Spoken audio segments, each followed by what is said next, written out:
Salamat, Brad Johnny, ang usa sa mga personnel sa ministry sa Deliverance Catechism. Unya atong pagyukbo, pagtahod sa ato ang Safety Spiritual Director, Reverend Father Darwin Kitgano. Ingabot naman og nining higayuna sa dili magdugay, ato na siyang imbitaron pa sa kaon diri sa ato ang stage. Unya katong mga gidistribute nga mga papel nga gipangkat palihog sulat dito ninyo unsay inyong mga komentaryo pangutana regarding sa ato ang pagtuo. Nana ba? Nana ba'y katong kuan? Okay. Evaluate lang ha, evaluate. Unsa man tong gisgutan ni Brad Johnny karon baguhay pa? Bahin sa sacramentals, gitudloan mo unsaon paggamit. Nga kinahanglan konektado usab kini sa sacraments, di ba? Mo na tong isgutan kaganina no. Unya kinahanglan usab naata mo nang gi-maintain ta sa simbahan, giatimanta aron kining estado sa grasya, state of grace, mapirminti dinhi kanato. Unya magamit kanan nato kining mga religious items nga human e-bless mahimong sacramental. Kay naa may ato ang holy faith. Amen. Uy. Kung sa to'y buhaton o maton na maglubong na, gikan sa sementeryo, sa to'y gingon ni Brad Johnny, kung dili gyud mapapas, kay makiglalis man ta ni anang maong pagtulunana, ug di gyud mapapas, kay makiglalis man jud ta, kay mahadlok man jud ta, dad-o ng pagkaon o balik, kay dili lagi maayo, na kuan ko pa rin kaloy sa ato ang sementeryo sa sungkulan, kay ag mga iro ato, daghan mag-iro ang minteryo kay murag ka nang ilabay-labay bitaw. Sus karon nga pasmo, nga niwang hiipikto o mugwali dito. Wa na mga pagkaon ni bilin. Dad-o na gid nila tanan. Oh, ana pasmo ng mga iro dito. Looy bitaw.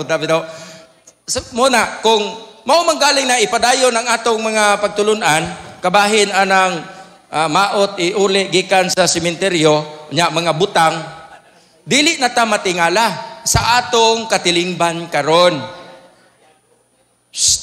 Di na ta matingala kung makakita tag mga tao nga nang gipanon, nga nang gihubo. Mayong uy, nga naman na sila nang gihubo man. Ha? Ay udik gikan man di naglubong. Di man day pwede ipamalik ni mga butang. No, di ba? O manggihubo na inig-uli sa balay. Bahalag mangitaybog-taybog mo diha kay nganong di ninyo dadon pagbalik ng mga butang. Di po mo ganahan mo pundo dito. Mo balik pa hinoon bitaw. Okay, sa di pa nato tawgon si Father Darwin. Dunay atong mga pangutana din ha. Oh. Kanang albularyo na may santos ilang gidibusyon. Pwede ba di ay na? Tama ha? Oh, welcome day ang atong igsoon si Pastor Ismael Bainting. Brad Ismael, welcome bro. Ikaw among pinasidunggan, usa sa mga pisidunggang bisita nining atong pahayagay sa pagtuo. Uban kaniya ang atong igsoon si Brother Manning Arboyes. Okay, Brad Edgar, attention bro, kay imuhaning tema. Kanang albularyo na amay santos ilang gidibusyon, pwede ba di ay na? Mo ni unang pangutana. Ha? Unya imo ning tubagon bro within 2 to 3 minutes lang. Kay para di ta mapike. Naay akong anak gustong ipahiling ni Father, murag nabuang asa pa isa ipa-deliverance. Murag sa man ha? Ipahiling? Hiling siguro nga hiling. Wala man ning ipahiling. Father, hiling ako, Father be. Taro kasi. Okay, na akong anak gusto nga ipahiling ni Father. Murag nabuang asa ipa-deliverance, ha? Mo ba? Unsaon pag-surrender sa mga devotion sa PBMA? Haom gini pangutana ha sa ato igsoon Brother Edgar. Bali 5 minutos bro ang imong oras sa pagtubag. Una, imong tubagon kanang albularyo nga naay mga santos ilang gidibusyon, pwede ba di ay na? Sa ato pa murag question mark ni. Ang ikaduha, regarding pod related pod sa imong tema nga gisgutan, unsaon pag-surrender sa devotion sa PBMA? Ato ipatubag ni Brother Edgar. Bye.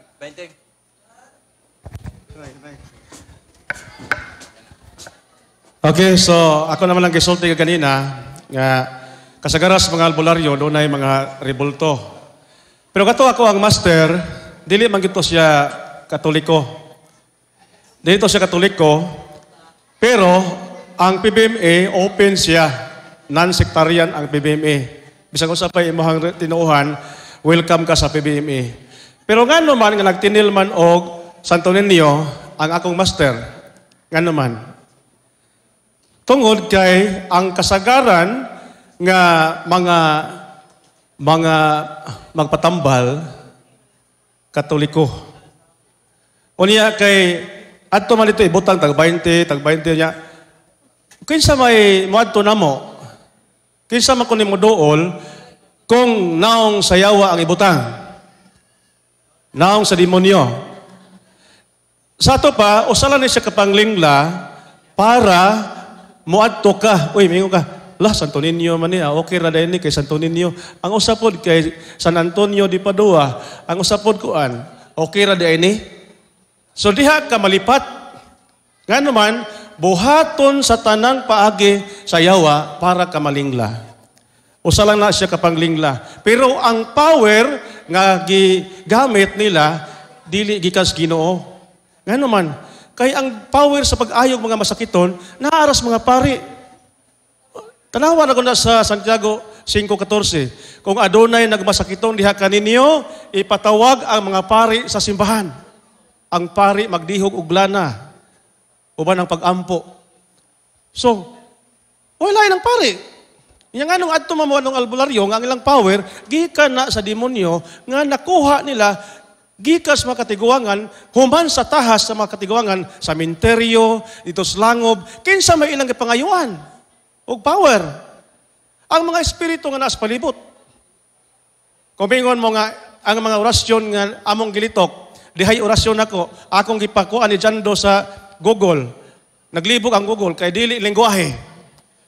Pag dili lingwahe, nagpasabot, why meaning? Why kahulugan?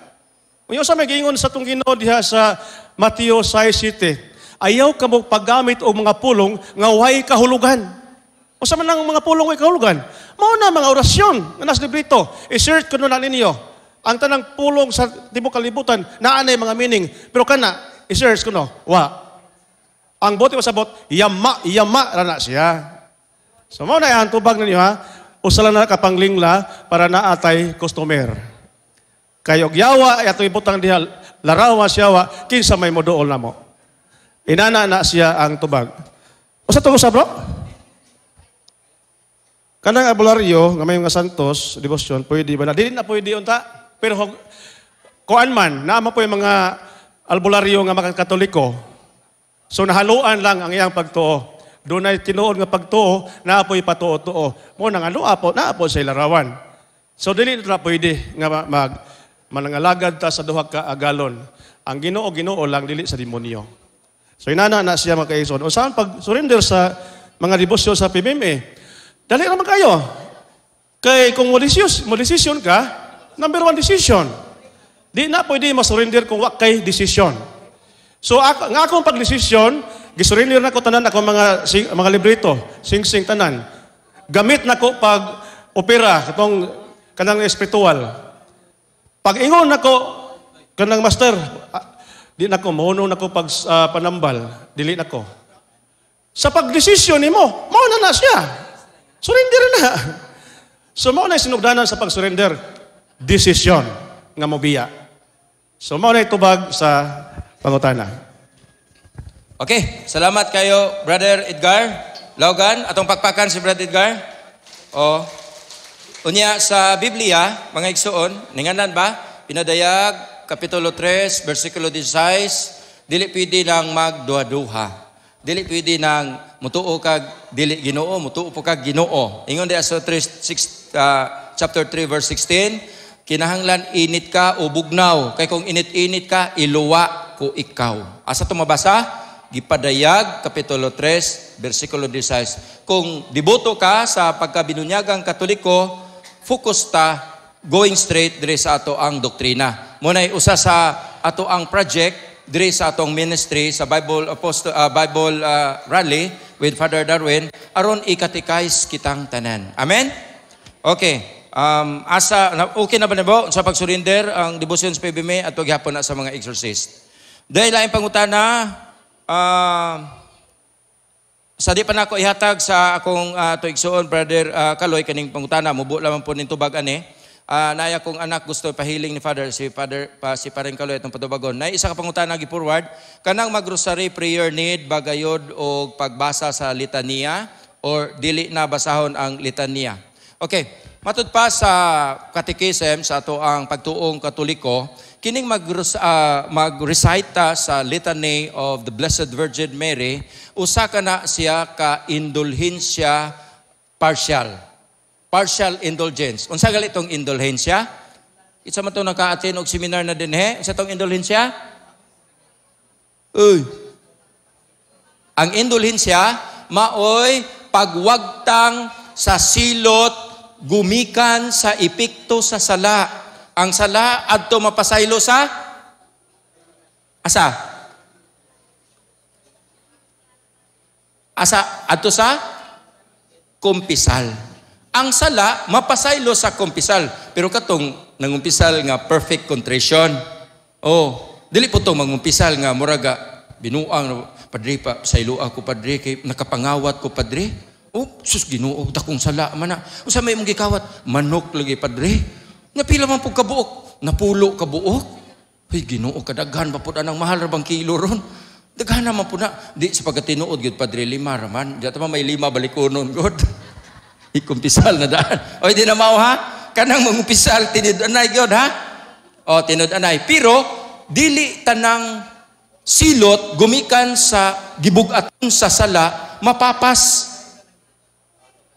Mo'y naidunay gitawag og indulhensya. Kanang indulhensya ikadapat gikan sa amahan sa simbahan nga mao nga tong Santo Papa. Indulgence, the remission of sin has been already forgiven. Sa ato pa, humana mapasaylo ang sala, apan dunay epekto, dunay silot nga nagtagana in every sin committed, there is a corresponding punishment. Muna ang pangutana din kining litania, mas maayo nga atong i-appeal kay mubo raman pud kaayo.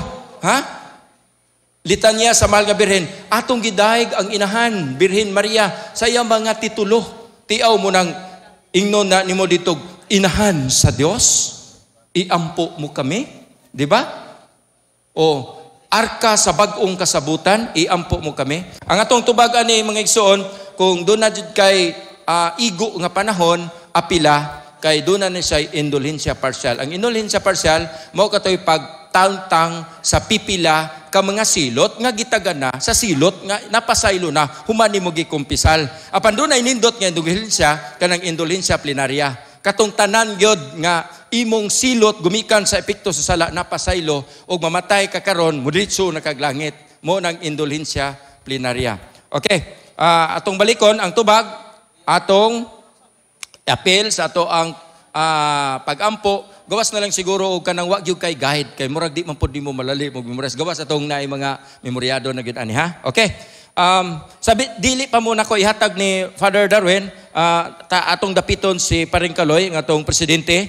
Pre, palihog ikaw mo itubag ani pre na ako'y anak gustong ipahiling ni Father na murag na sabi ni nabuang asa ipa-deliverance. Naay akong anak gusto ipahiling ni Father. Murag nabuang asa ipa-deliverance. So una mga igsuon kung aduna tay mga kaso ani sa bago pa namo nga conference sa 6th conference sa deliverance and exorcism, ang simbahan wala magtugot nga atong i-disregard ang medical aspect, no? Kung aduna mo nakita nga medyo adunay abnormality, so una atong ipa-check sa mga doktor. Una, no? Kung unsay mga resulta sa medical examination, ana pa ta mo duol ug unsay mga problema ana ug aduna bay wala bay resulta normal lang pero makita nato mo ni gitawag nato demonic oppression, no?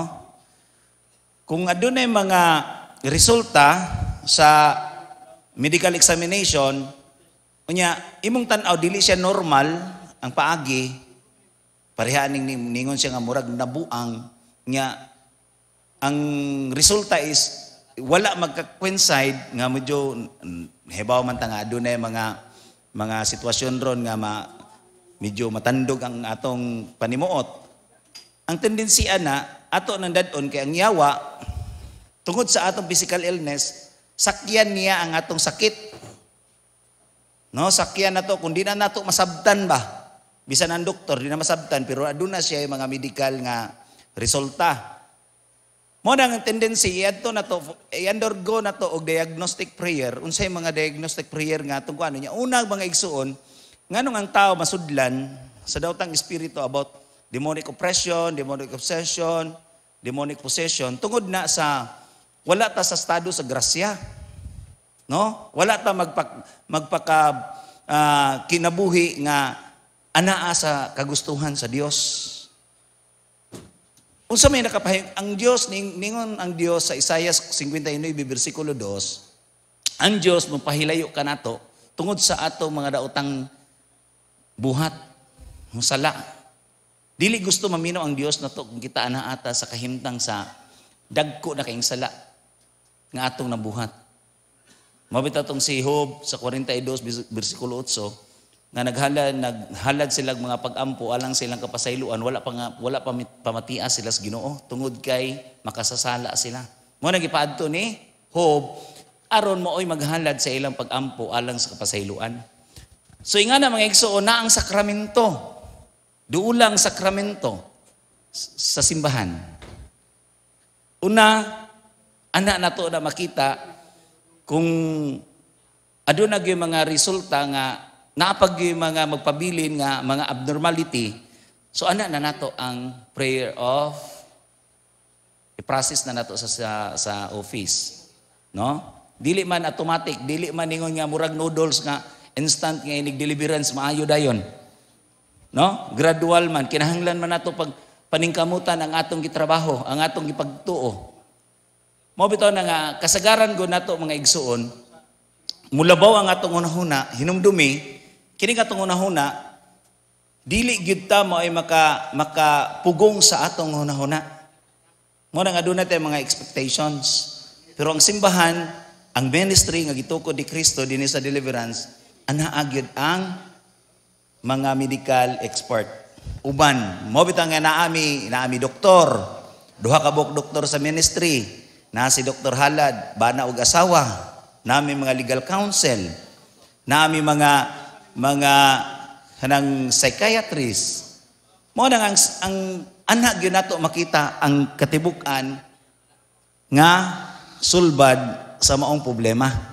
Dili kay mahimot ang panatik nga si padre ra gyud makaayo ana, dili ang Dios may makaayo. Mo nagiingon ganina ni Brajani nga ang tao mapokus na lang ni Padre tungod sa mga nakita. Pero ang tanan ana gikan nas Dios, sulugoon lang ta. Si Padre sulugoon. Mao na nga atong pagtuo, paglao mo paghigugmas Ginoo, mao na makapaayo nato. Ningon si Kristo, ang imong pagtuo may nakaayo kanimo. Nya kulang tags pagtuo, ana ta mapukan ang atong pagtuo. Okay.